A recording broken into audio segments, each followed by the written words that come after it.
হ্যাঁ ভাই, প্রথমে আপনার নামটা বলেন। আসসালামু আলাইকুম, আমার নাম ময়ূর। আমার এক অমুসলিম বন্ধুর পক্ষ থেকে একটা প্রশ্ন করতে চাচ্ছি। এটা আমার প্রশ্ন না, সে মাইকের সামনে আসতে লজ্জা পাচ্ছে। আমি কি প্রশ্ন করব? আপনার নামটা কি বললেন? ময়ূর। আমি মুসলিম হয়েছি, তবে এই প্রশ্নটা আমার এক অমুসলিম বন্ধুর। সে মাইকের সামনে আসতে চাচ্ছে না, তাই যদি অনুমতি দেন। আসসালামু আলাইকুম।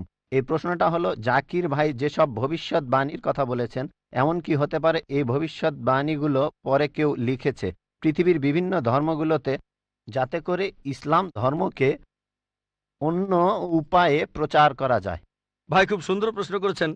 এটা কি সম্ভব যে এই ভবিষ্যৎবাণীগুলো সব ধর্মগ্রন্থে পরে কেউ লিখেছে?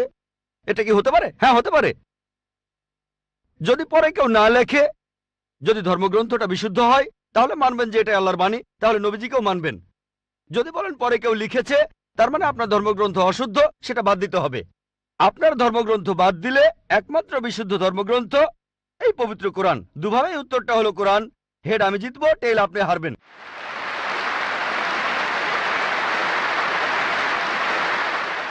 এবারে প্রশ্ন করা হচ্ছে মহিলাদের মধ্য থেকে। কোনো অমুসলিম বোন মাইকের সামনে এসে প্রশ্ন করবেন প্লিজ। আদাব ডক্টর জাকির নায়েক স্যার। আমার নাম ভেঙ্কটামা।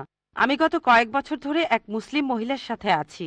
আমার প্রশ্নটা হলো, সবাই বলে কোনো ধর্মই খারাপ কথা বলে না, কিন্তু মুসলিমরা কেন অন্য ধর্মের লোকদের ইসলাম গ্রহণ করতে বলে?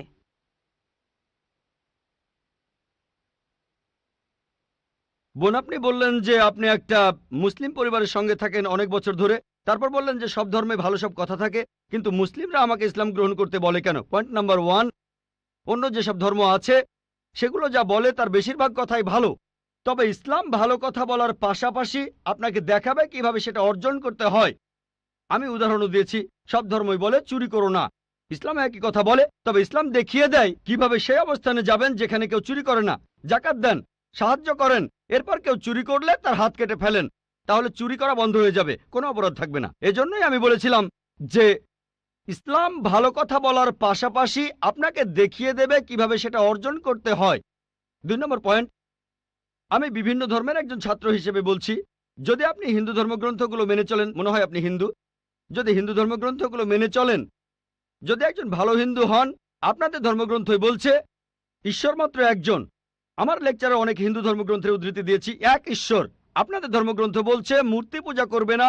ভগবদ গীতার 7 অধ্যায়ের 20 অনুচ্ছেদ বলছে জাগতিক আকাঙ্ক্ষা যাদের বুদ্ধিকে আচ্ছন্ন করে রেখেছে তারা নকল ঈশ্বরের পূজা করে, তারা মূর্তি পূজা করে। এক ঈশ্বরে বিশ্বাস করতে হবে।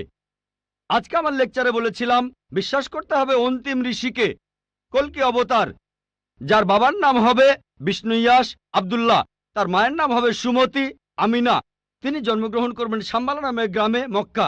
তিনি জন্মাবেন শাম্বালা শহরের প্রধানের ঘরে, মক্কার প্রধানের ঘরে। তিনি হবেন পুরো মানুষ জাতির পথপ্রদর্শক। তিনি আলোকপ্রাপ্ত হবেন রাতের বেলায় একটা গুহায়। তিনি উত্তর দিকে গিয়ে আবার ফিরে আসবেন। ঈশ্বর তাকে 8টা গুণ দেবেন। তিনি হবেন পৃথিবীর সব মানুষের পথপ্রদর্শক।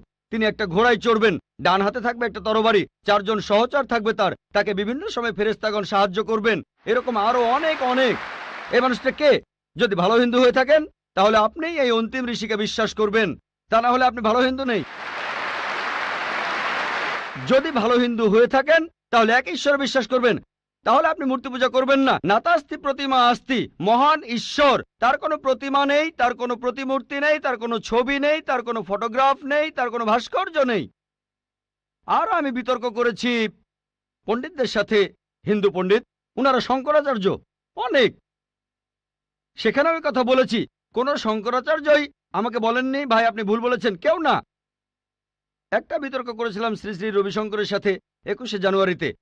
তিনি ইন্ডিয়ায় হিন্দুদের মাঝে খুবই জনপ্রিয় গুরু, আর্ট অব লিভিং।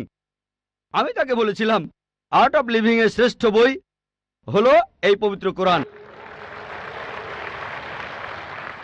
আমি তাকে মুসলিমদের এই আর্ট অব লিভিং এ আমন্ত্রণ জানিয়েছিলাম। আমরা সংখ্যায় এখন 130 কোটি, 130 কোটি মুসলিম। আমি তাকে আমন্ত্রণ জানিয়েছিলাম, যদি তিনি ধর্মগ্রন্থগুলো মানেন, তিনি বেদের উপরে একজন বিশেষজ্ঞ, তাকে এটা মানতেই হবে। একইভাবে বোন, আপনাকে বুঝতে হবে অন্য সব ধর্মগ্রন্থগুলো হয়তো আল্লাহর বাণী আপনি বলছেন, সময় বদলানোর সাথে সাথে সেগুলোও কিন্তু বদলে গেছে। স্বামী বিবেকানন্দ বলেছেন বেদের 99%ই হারিয়ে গেছে, বাকি যে 1% আছে সেটা আমাদের কঠোরভাবে মানতে হবে। কঠোরভাবে মানে অন্তিম ঋষিকেও মানতে হবে। তাহলে কঠোরভাবে মানলে আপনি মোহাম্মদ সাল্লাল্লাহু আলাইহি সাল্লামকেও মানবেন, আপনি কোরআনকেও মানবেন, আর আমি আপনাকে এখানে আমন্ত্রণ জানাচ্ছি, এই শান্তির ধর্মে আমন্ত্রণ জানাচ্ছি, যাতে করে আপনি আল্লাহর কাছাকাছি আসতে পারেন।